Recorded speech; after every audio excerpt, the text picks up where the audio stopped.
Hello, I'm Meg Christie. Thank you for joining me for my presentation on field sampling strategies for geochronological horizons. During this presentation, I will be sharing some brief background information on chronohorizons, including what they are and why they are used, as well as a few examples of different types. Then I will talk about how to select a site for your study, both before you get to the field and once you are in the field. Finally, I will discuss some tips for collecting samples in the field and some things you might want to consider while you're there.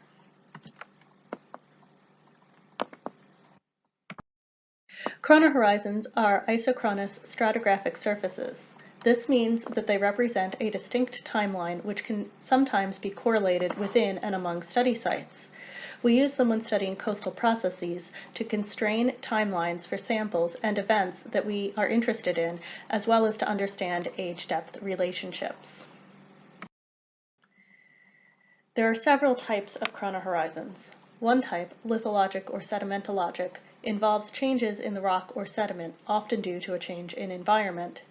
In the figure here, you can see shifts between gray sediments representing aquatic environments such as an estuary, and buried soils, likely salt marshes, in a tectonically active region of Chile. Biostratigraphic chronohorizons involve a biologic change, such as pollen. In the example, you can see several known pollen chronohorizons that occur in the past 500 years on the Atlantic coast of the United States. These chronohorizons represent a change in the type of plants that grew in the region and are frequently correlated to changes such as deforestation following European colonization, chestnut blight, and other events.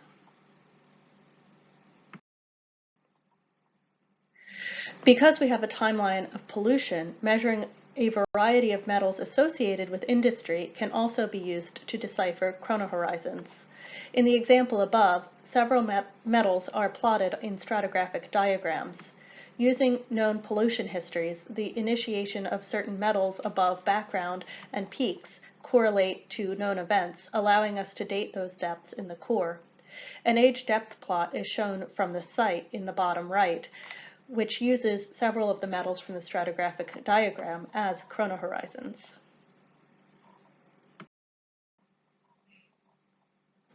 Rapid or instantaneous events can also be used as chronohorizons.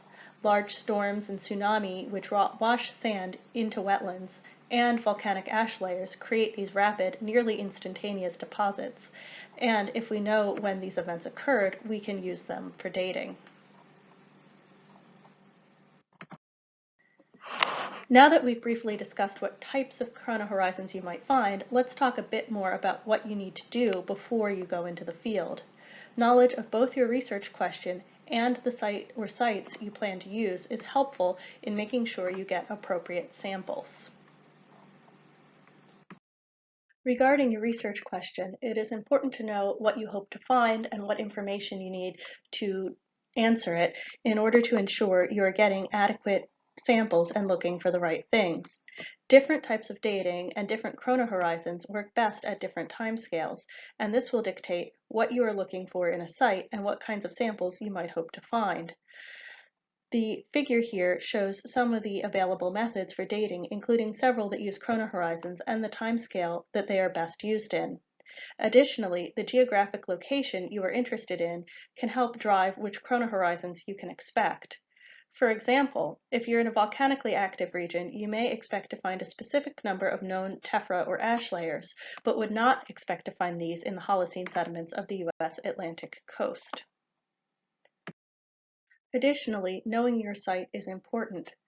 Many coastal sites involve several environments. For example, on the left is a coastal salt marsh, which could include a low marsh, a high marsh, and an upland environment. On the right is a mangrove wetland, which includes environments dominated by different species of mangroves, all of which are influenced by specific parts of the tidal range. Knowing your environment can help you understand what sort of sedimentation rates you might expect, as well as how well materials might be preserved and what sorts of materials you might look for regarding chronohorizons.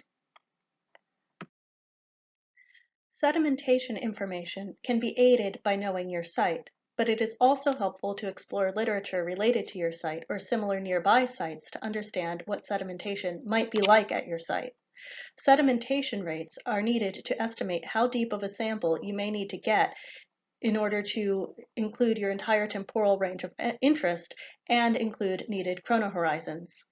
They can also help you understand how much time averaging you might see in a sample. The example here shows some calculated sedimentation rates from the Delaware estuary in the mid-Atlantic United States. Knowing how well materials are preserved in your site can also help you choose datable material or know what chronohorizons might be available to you. For example, if you have an oxidized environment, pollen may not preserve very well, so you may not be able to use pollen chronohorizons in those sorts of environments. Finally, understanding transportation and mixing in your site can help you understand where the materials may have come from. For example, are they directly from the site, or could they have been brought in from another site or another environment? Mixing can inform your understanding of signal smearing for your chronohorizons and time averaging, whereby you may have long periods of time compressed into relatively small or thin layers of sediment. Many coastal environments experience mixing due to populations of invertebrates like worms and crabs, and even the growth of plant roots. In highly developed regions, humans can and often do also impact the sites you choose and the chronohorizons you might see, some of which may be obscured or not available. We tend to build things like roads, and in some cases, like the example shown here, this can result in massive changes of the geomorphology of a region, such as the rerouting of a river shown in these maps where I-95 was constructed. You would want to avoid sampling in the area rerouted, as any available chronohorizons are likely extremely disturbed and more likely than not unavailable. Site use history can also be helpful because you might know when you should expect something unusual. For example, in industrial sites, you might find things like buried brick layers was something I found in a site that I was exploring at one time, and knowing that it was industrial and I might find something like that, it allowed me to prepare by having alternatives in my head and ready to go so that I could move to one of those if that site didn't work. Site use history can also include vegetation and land use, and that can help you find some chronohorizons that might be useful to you specific to the area, such as knowing that your area was one of the earlier sites for chestnut blight could help you with a pollen chronohorizon. Knowing that it's located near an industry that released specific sorts of pollutants can also help you use site-specific chronohorizons as well. Once you've gathered background information about your research region, it's useful to have a short list of potential sites where you might go collect samples and to go take a preliminary look at several of them in order to pick the one that best suits your needs. This can help you avoid unusual situations such as not having enough sediment or the aforementioned brick layer that I encountered. At your potential site or sites, you should observe outcrops, trenches, or test cores to decide if the site meets your needs. This will help determine what sorts of samples might be available to you and or if you are seeing visible chronohorizons like tephra layers or facies changes that you expect. Because there are often varied depositional patterns within and among similar environments in the same region, you may find places with less sediment than you expect. So you should ensure there is enough sediment for your needs as well, based on the sedimentation rates assessments that you've done. You should also describe any pits, outcrops, or cores you observe. You can then use that information later to determine your final sampling sites. Once you've completed your preliminary site assessments, you can then choose the sites which will best help you answer your research questions and go collect the samples that you need at those final sites. Once you're heading out to the field, you should know what sample types you can get and thus what equipment you will need. For example, are you planning to dig a trench and collect samples from there? Or do you need a core sampler? Make sure you have all of the equipment you need to get the kinds of samples that are available to you, and bring extra storage materials just in case. You don't want to run out of storage materials in the field. If you're collecting for visible chronohorizons, ensure you get enough sample above, at, and below the chronohorizon. If your chronohorizons aren't visible, ensure you get enough depth based on your sedimentation rates to include the samples that you need. Measurements of depth, for example, are important as well to making sure that you have an adequate understanding of your site and the samples that you have collected there. When you collect your samples, it is important to know how many replicates you need for all of the purposes of your study.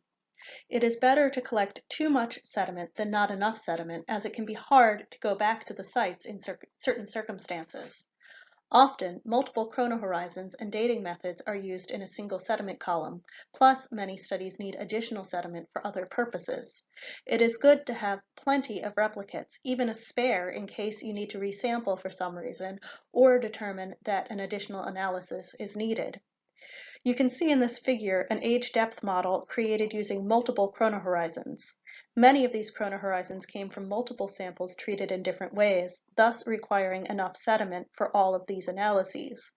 In addition, studies may need additional analyses such as grain size, foraminifera, diatoms, or others, and it is important to have enough sediment for all of these as well.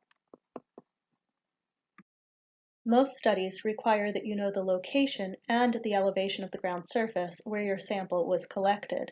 Knowing what data you need and how you plan to get it is important as you go into the field. GPS, RTK, and surveying equipment that can help you get back to a benchmark can help you achieve both vertical and horizontal control for your samples. Make sure that the data that you collect for your spatial control is recorded in a consistent manner. This will help you when you get to the data analysis step later on. While you're collecting samples in the field, many people may make the mistake of thinking that taking photos of your samples in the field and writing detailed notes could be irrelevant, since you plan to take the sample back to the lab for further analysis anyway. However, photos and notes are actually imperative to understand what you're looking at and to be able to understand it later when you are trying to correlate across multiple samples or understand the samples that you've collected in greater detail. Make sure that you take detailed notes, describe the samples in the field as you collect them, and take photos as well. Back up all of this important information, for example, by taking photographs of your field notes as well as retaining the hard copies of those field notes to ensure that you have access to them later on. Lastly, making sure your sample collecting devices are clean, whether they be coring equipment, shovels, or another type of apparatus, can help avoid contaminating samples and potentially smearing, obscuring, or otherwise disturbing one of your chronohorizons. If sampling an outcrop or embankment, it is best to use a shovel to first remove the potentially contaminated or disturbed exterior layers so that you can access less disturbed sediments behind them. Even with a clean core sampler, it is best to sample from the interior of the cores, for example, when selecting subsamples for analysis back in the lab. Additionally, clear labels are imperative. If you are planning to subsample in the field into a plastic bag, for example, it's important to write the location of your sample and the depth where the sample is collected on the bag. With cores, you should include the location, the interval, and markers of top and bottom so that you don't reverse your cores later when you get back to the lab. Keeping samples from becoming more disturbed or contaminated by wrapping them or sealing them tightly and refrigerating them as soon as possible is also important to make sure that your analyses are as accurate as possible. If you followed all of these steps, you should be able to safely and securely bring your samples back to the lab to further analyze the chronohorizons and other information therein. Thank you again for joining me for this presentation. I will be attending the workshop at 1500 on January 19th and will be able to answer any questions you have there and entertain additional discussions. I hope to see you at the workshop.